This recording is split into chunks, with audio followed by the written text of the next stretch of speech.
Ina ni Paolo Avellino, kinumpronte si Kim Chiu tungkol sa hindi pagsang-ayon sa kasal.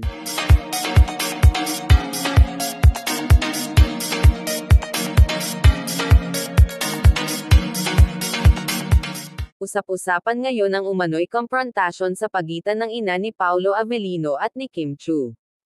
Ayon sa isang source, hinarap ng ina ng aktor si Kim upang ipahayag ang kanyang pag-aalangan sa nalalapit nilang kasal.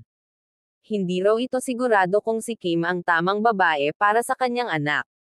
Sinubukan naman ng aktres na ipaliwanag ang kanyang tunay na nararamdaman para kay Paolo.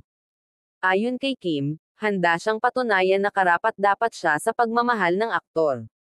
Bagamat naging emosyonal ang usapan, nanatili namang mahinahon ang dalawa.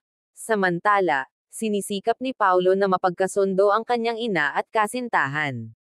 Maraming netizens ang nagbigay ng opinyon, karamihan ay nagbibigay ng suporta kay Kim. Patuloy na inaabangan ng publiko kung paano maaayos ang tensyon sa pagitan ng pamilya ni Paolo at ng kanyang fiancé. And this are chika for today mga ka-showbiz, sana nag-enjoy kayo. Don't forget to like, share, subscribe and click the notification bell for more updates.